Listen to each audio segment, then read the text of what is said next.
Hey, welcome to a fresh new episode of the TD News Show and happy Wednesday to everybody. And now let's clap and have a surprise face.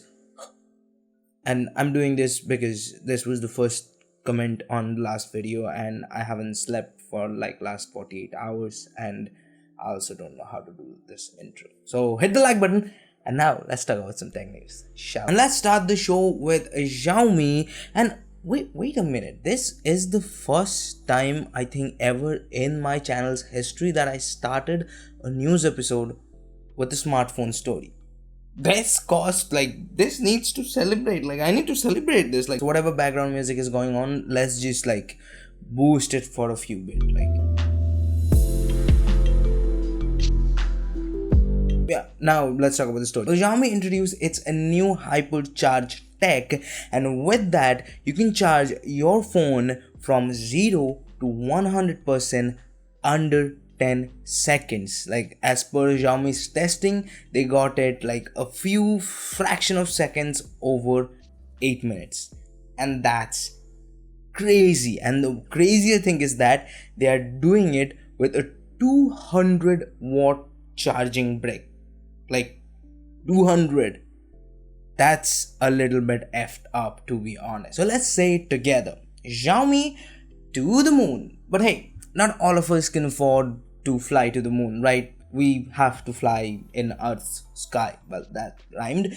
But if you are flying the Earth's sky by the help of Microsoft Flight Simulator, well, I have a good news for you, because Microsoft reduced its Flight Simulator game's size by 50%. It was before 170 gigabytes. Now it is only 8 gigabytes thanks to its new update. Now Microsoft haven't said what kind of compromise they made to achieve this. They just said that it's optimized. Well, they optimized it so well that you can now have more, and that's what she said. Now, because this is the Computex week, let's talk about some of the stories from Computex, and let's start with Intel. First, Intel's latest 11th gen ultra portable CPUs now can hit 5 GHz. Also, they teased a beast Canyon NUC, and you can also add a discrete GPU. To be honest, it kind of looks like a toaster with a skull, RGB skull icon slapped onto it. And I want to make a pretty bad joke about this, but I'm just controlling myself, because if I say that, if I made that joke, I'm sure I'm getting my ass cancelled, so I'm not gonna do it. And talking about doing, Nvidia finally did what they were thinking to do. I mean, like, they announced the RTX 3080 and 3070 Ti's price and the cards, obviously. Now I have made a separate video about that, so check the I button or the link in the description. But essentially the 3090 or the 3080 Ti is the stripped down version of 3090, and it comes at a cost of $1,200. And if you spend $600, you can get a 3070 Ti, which is a souped up version of 3070. So now let's talk about AMD for a bit, because they also held their keynote, and I also made a video about that. So again, check the I button and in the description. But in that video, I didn't like talked every single thing that AMD said, so I missed few things. So let's talk about those few missed things. AMD and Samsung partnering up for variable ray shading ray tracing on Exynos SoCs. AMD Zen 3 Plus micro architecture is essentially Zen 3 with 3D vertical cache technology, and by the help of this you can achieve 15% of gaming performance. And there is a separate video on the works in this particular topic explaining this 3D technology, 3D stacking technology. So subscribe to the channel and like the video. Lastly, AMD also announced a design framework initiative, a certification for laptop OEMs. I don't have any fancy sponsors, to properly segue into the quick news, so just plain, let's talk about some quick news. Twitter poses verification request for Bluetooth Fitbit adds snore tracking feature. MSI celebrates 35 years in the industry with the RTX 3090 SUPRIM Anniversary Limited Edition. Great name, by the way. CD Projekt Red's profits go downhill after Cyberpunk 2077 got delisted from PlayStation Store. EK reveals InWin 303 EK D-RGB celebration case. Crysis Remastered Trilogy is coming to PC and console this fall. EA will reveal next Battlefield game on June 9th.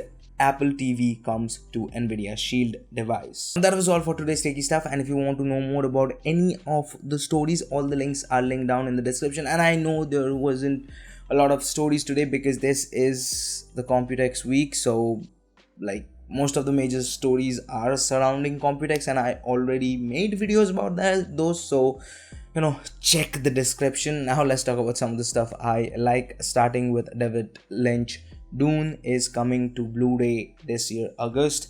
And like, talking about David Lynch, he is like, he's a director on his own realm, and like his artistic vision and his work is very hard to get. Like, understanding David Lynch is on itself is a task, but some of his best work is probably the whole Twin Peak series. And if you haven't watched it, like, it's one of the best things that you will ever see. Yeah, sometimes it gets slow, sometimes it gets boring, sometimes it's get confusing, but that's the beauty of David Lynch work. And I'm hoping that Dune would be the same. Like, I'm pretty much excited for Dune. Now let's talk about the next story, and that is Quiet Place 2 is out, and the reviews are saying it's a phenomenal movie, which I don't doubt. To be honest, John Krasinski's directorial debut with Quiet Place, and now this, he was a talented comedian, he's a great actor. He not only like showed his acting skills on his comedy roles, but also on like, he's also good action actor or action hero, that kind of thing. Like, he did the Tom Clancy's, I think, Jack Ryan or whatever, so he did the action series on Amazon Prime. I haven't watched it, but most of the reviews have said that it's a good series. So yeah, he's kind of an all-rounder guy. Looks like he's a good husband, he's a good person, man, that guy is a great person. And lastly, Seth Rogen's Teenage Mutant Ninja Turtle reboot got a release date, but it's gonna be in 2023. So if you don't know, Seth Rogen was and is working on Teenage Mutant Ninja Turtle. Now I'm not sure, I'm sure that he is writing it, and he is also the producer, but I don't know, he is like actively participating on this, like the voice acting, or he's doing some characters voice acting or not.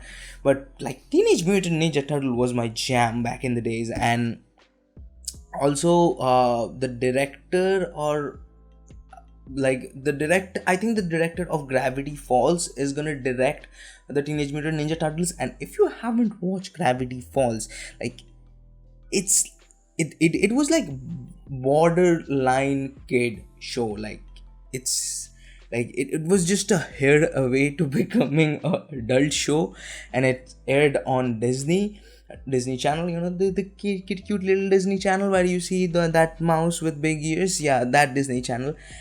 And some of the stuff, like, while I think I watched it when I was a kid, but now I rewatched it like few months ago, and I became a fan. It's a pretty hardcore good show. It's only 2 seasons, so it's not too long, but boy, oh boy, it is so freaking good, and it tackles so many adult topics.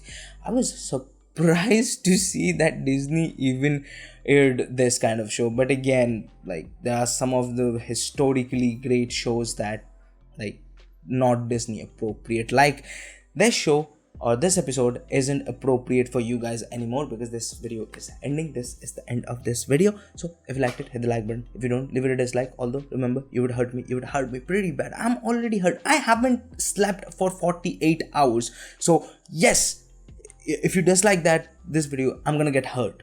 So remember that. Don't do that. And if you want to watch more videos from us, check out this video right here. And if you want to subscribe, but do it by here. This is Akash. I'll see you guys in the next one. Peace.